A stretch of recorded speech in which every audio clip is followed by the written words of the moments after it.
Welcome back, nerds. Fino here. Now we're on to the second half of the Exhibition Quest Gauntlet. Unlike the older fights, these have a duplicate servant restriction, so your ability to spike damage and loop is going to be more restricted. You can't just double cast Storia or Vit your way through every fight.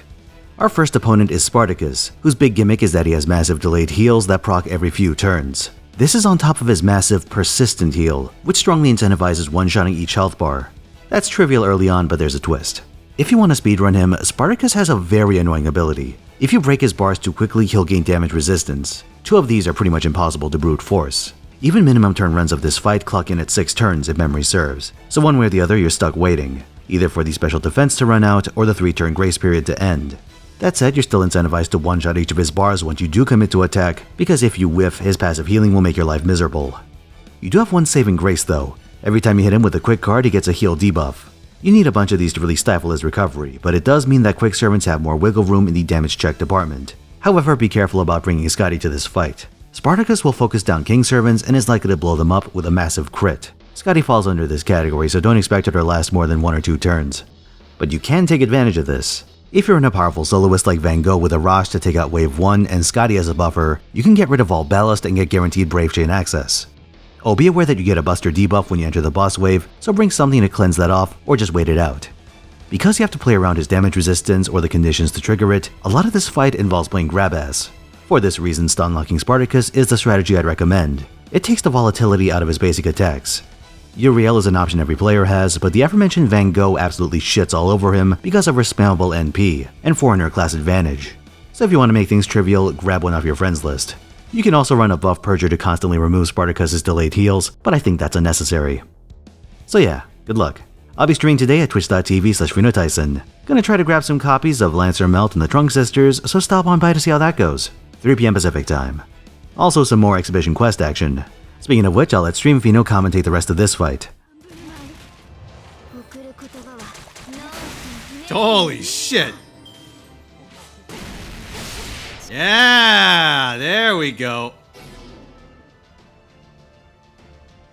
Oh, they both proc at the same time? Unfortunate. I'm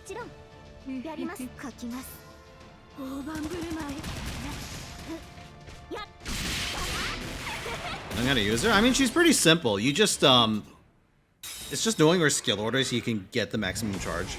And then just, cycling your NP with face cards.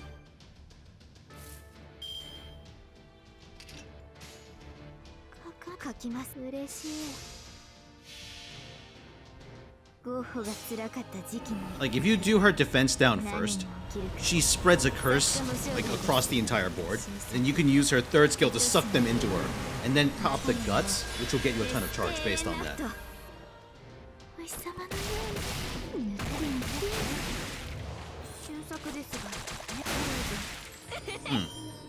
Not taking very much damage, this guy.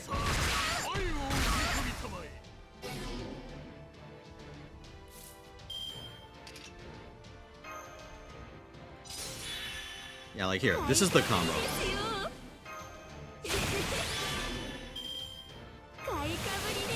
Yeah, there you go. You see? It's fucking nasty as hell.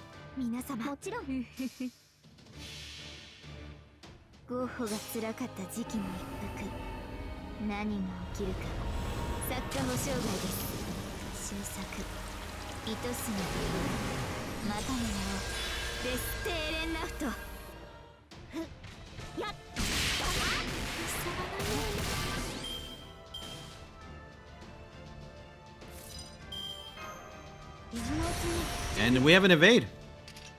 So I could just leave everything as is. Alright, let's see. Mighty Chains aren't a thing yet, so I could probably just go BQQ. Raw damage.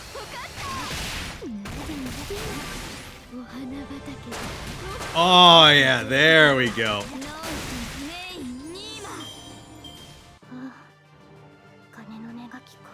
Dude, Van Gogh's fucking awesome.